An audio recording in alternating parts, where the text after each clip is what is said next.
Hey, welcome back, y'all. I'm gonna cook shrimp etouffee with me today.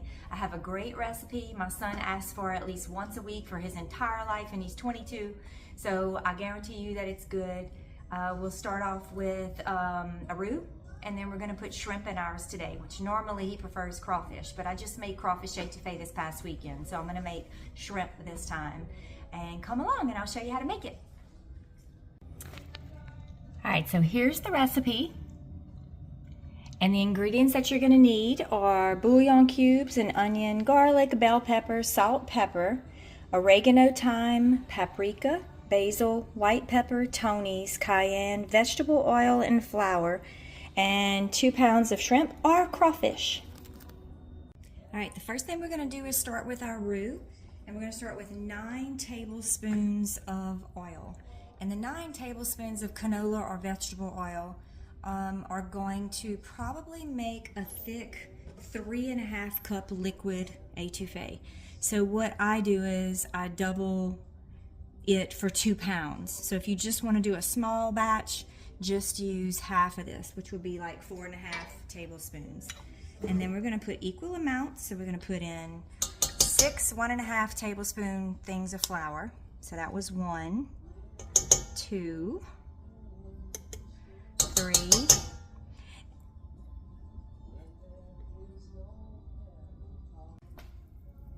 4, 5, 6. All right, then we're going to give this a stir so that everything is blended just until there's no visible white powder. And then we're going to keep it on medium heat, go low and slow, because we want to get a dark colored consistency. And so you definitely want to keep it moving. You can let it sit for a second, but then you want to keep it moving. Then you want to let it sit, keep it moving, and we want it to get almost dark chocolate. And I'm going to show you how to tell when it's time to stop before you burn it. All right, so I'm going to let this go for a couple of minutes, and I'll show you in a few seconds. Okay, while this starts to turn brown, we're going to start prepping our other things. And the first thing we'll do is chop our onion. And you're just going to cut your ends off. Cut it in half. Peel off your bad layer.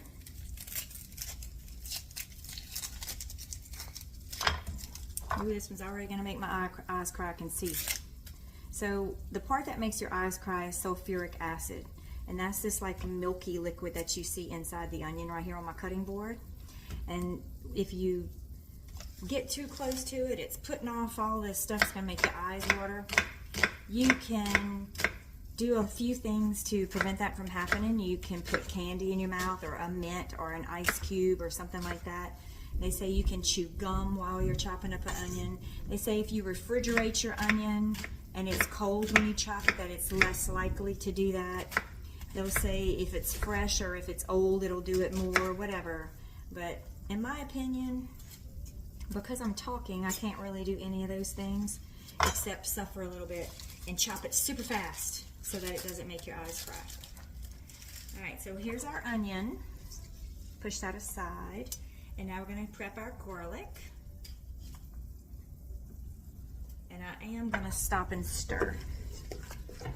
And you can start to see it's already turning a little bit tan colored. And when it starts to change, it's going to start to change fast. So you kind of got to watch it, and you have to be ready with your onions or your 3 cups of water, your 3.5 cups of water. And that's why I always have one of those things ready. Because if you burn it, which some of you may have burned your roux before, it's this fine line between perfect and gotta throw it away too late kind of timing. Alright, so I'm going to cut up my garlic. I'm just going to slice it, kind of like I did my onion. Cut it in little strips, and then rough dice it. And this is that elephant garlic. It's really, really big. You can use jar. You can use whatever you want. I like using fresh. I find that a little bit goes farther than a whole bunch of the jar one. I feel like the jar garlic is a little bit weak, in flavor, but I definitely use it very often. Okay, so there's our garlic. Kind of leave that separate from my onion because we're not going to put that in as early as we put the onions. All right, I'm gonna give it another stir. Now you can really see the color changing. And this is when you definitely want to keep it moving around so that all of these starch granules soak up the oil. And what happens is they swell and they soak it up and they brown. You're toasting it. And look, you can do this the less fattening way. You can bake flour and make a roux. You can do this without the oil altogether. You can put water and put roux mix in it. There's lots of things you can do. But this is the way you're gonna get the most flavor. It's the most authentic way to make an etouffee. And we're gonna try to stick to the authenticity of it. All right, so you can see we're getting darker and darker and darker. And I don't know if you can tell on camera, but it's starting to smoke a lot. And that is a true sign that you are almost to your limit. And all oils have what's called a smoking point. And we're about to reach our oil's smoking point before the flour burns. So you need to have your onion ready. Because I'm gonna, as soon as this gets dark, in my opinion, I'm gonna hurry and put my onions in, which will stop that cooking process. And I'm ready to get this onion off my cutting board because it's making me cry.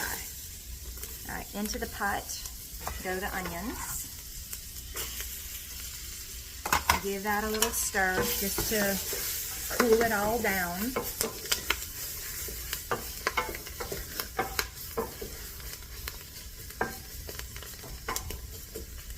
All right, and I'm gonna go ahead and put in about the equivalent of 1 bell pepper's worth of chopped up bell pepper.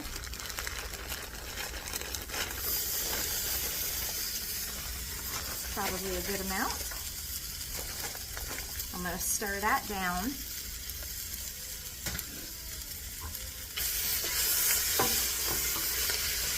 I'm going to let that saute a couple of minutes. We don't have to wait for it to completely cook, but it's going to provide a little moisture to the roux. It's going to let the roux continue to brown a little bit more before we put all the liquids in.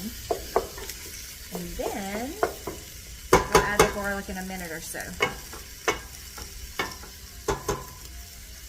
Okay, so while this sautés, we're going to measure out all of our dry ingredients into this one little bowl, just so we have it ready and I don't have to rush to show you.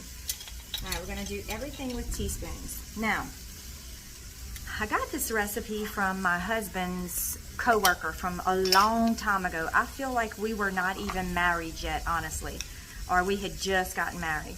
And this guy was from New Orleans. We went to his house for dinner, and he fed us etouffee, and it was the best etouffee I had ever had. And as we had kids and started cooking it more often, they started to request it. Now, when I was at his house and I asked him, how do you make it? Like, what's in it? He's like, I don't know what the equivalents are. I don't have a recipe. And he was like, it's like 1 part of this or 1 part of that.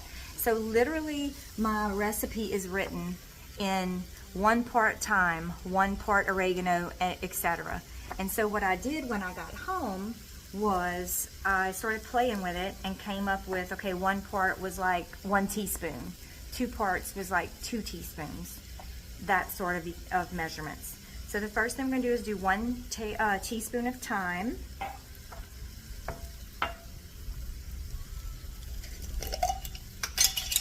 1 teaspoon of oregano, 2 teaspoons of basil,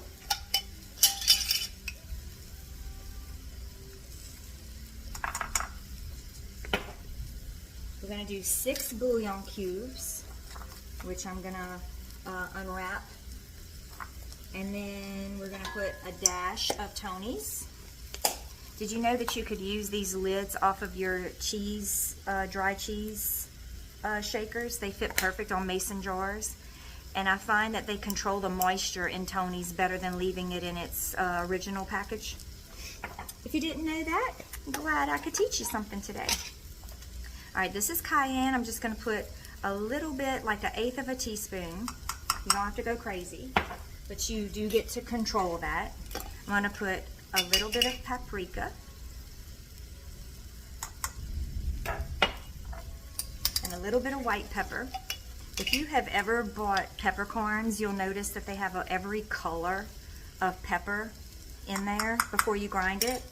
And this is just the white pepper that's ground up. All right, and then to that, I'm gonna put a little bit of salt and pepper.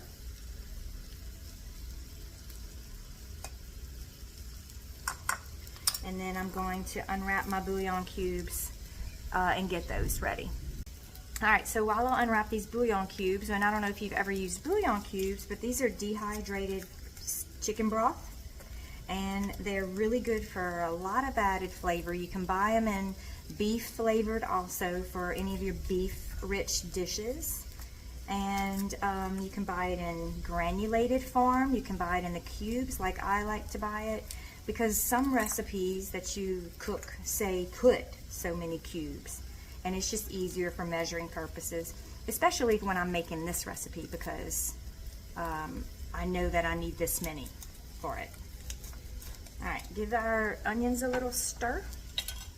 All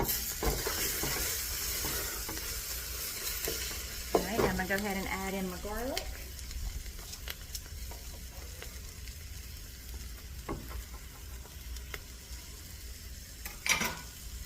And I'm going to put in my 3½ cups of water. And we're going to let this dissolve all of the roux real quick before I add in the seasoning. Really doesn't matter, honestly. And I forgot to mention at the beginning that you need 2 tablespoons of butter. And the butter is, goodness gracious, a little bit more added fat. I mean, really, like you need it. But what it does is it gives this shine and gloss to your finished gravy. And he puts it in there. So I'm gonna dump all my seasonings in. I'm gonna double check myself, make sure I put everything I was supposed to put in. I am gonna put green onions in later on. And we're gonna let this simmer probably for about 30 minutes, and it's gonna get really, really thick.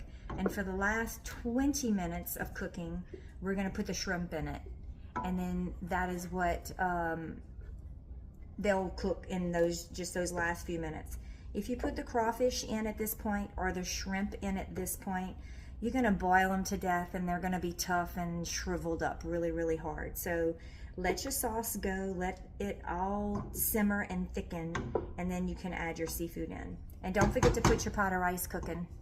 All right, we'll be back in 20 minutes.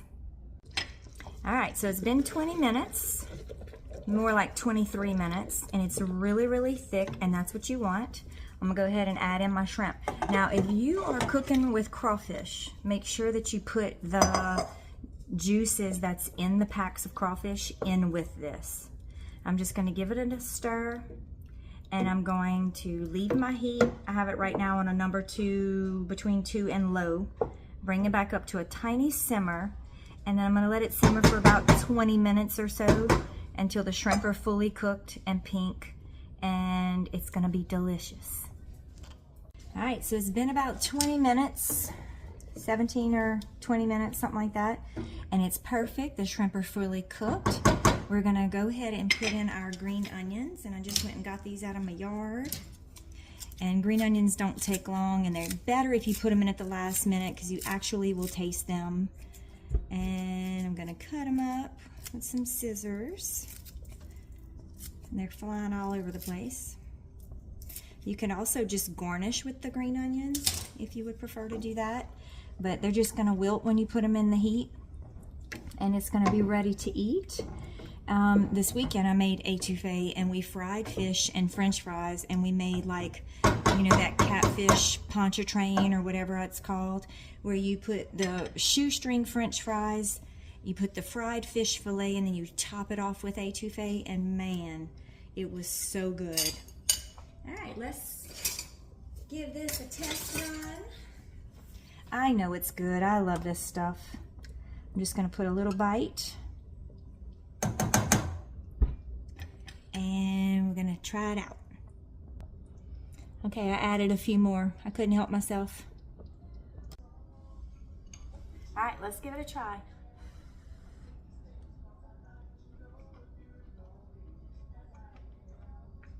It's delicious. It's a little spicy. The shrimp are perfectly cooked. They have that little bite to them, that little snap. Fresh green onions in there, kind of garnish it and top it off. You can taste them. I love etouffee. Give it a try with crawfish if you like this recipe for sure. And enjoy it.